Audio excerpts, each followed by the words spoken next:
बाप की पगड़ी बचाने के लिए शादी के लिए तैयार हो गई। निकाह का दिन था। लड़की ने अपने उस लड़के को कॉल की जिससे वो मोहब्बत करती थी और उसे कहा कि शादी में ज़रूर आना। तो लड़के ने मना कर दिया। लड़की के बहुत ज़्यादा इसरार करने पर वो लड़का मान गया। जब निकाह का दिन था और निकाह का वक्त हुआ तो वो लड़का लड़की के सामने खड़ा था। वो लड़का उस लड़की की दी हुई अंगूठी पहन कर आया था जो कभी उस लड़की ने उस लड़के को दी थी। मौलवी साहब ने पहला कबूल है कहने को कहा। लड़की कांपती हुई आवाज में बोली, कबूल है। लड़की ने फौरन लड़के की तरफ देखा और वो गर्दन झुकाए उस लड़की के सामने खड़ा था।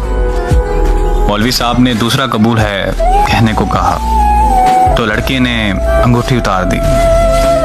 जब लड़की ने तीसरा कबूल है कहा तो लड़के की आंख से एक आंसू निकलकर उसके रुखसार पर जा गिरा। उस लड़के के हाथ से अंगूठी गिरी और वो चला गया। उस लड़की की रुखसती हुई तो वो लड़की जब घर पहुंची, लड़की की दोस्त भी उसके साथ थी। लड़की अभी जाकर ही बैठी थी। इतने में उसकी दोस्त को एक कॉल आई और कॉल सुनते ही लड़की की दोस्त के हाथ से मोबाइल गिर गया। लड़की के इसरार करने पर लड़की की दोस्त ने उसे बताया कि शादी हाल से जाते वक्त उस लड़के का एक्सीडेंट हो गया और वो वहीं मौके पर मर गया।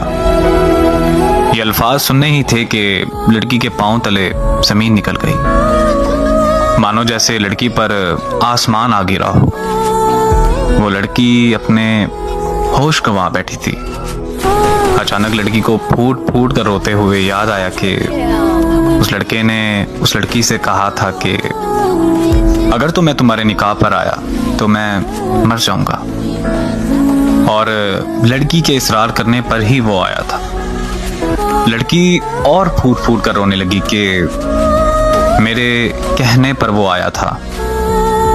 आज के बाद इस बोझ के साथ जिंदगी गुजारनी पड़ेगी कि वो लड़का मेरी वजह से मरा, और इस अजियत में जीना है कि वो मेरी वजह से मरा। मर्द मर तो जाता है लेकिन वो अपनी पहली मोहब्बत को कभी नहीं भूलता। मानो कि उसकी पहली मोहब्बत ही उसके लिए पूरा कुल जहान होती है, और मर्द जिससे सच्ची मोहब्बत करता है तो उसका कब्र तक साथ निभाता है।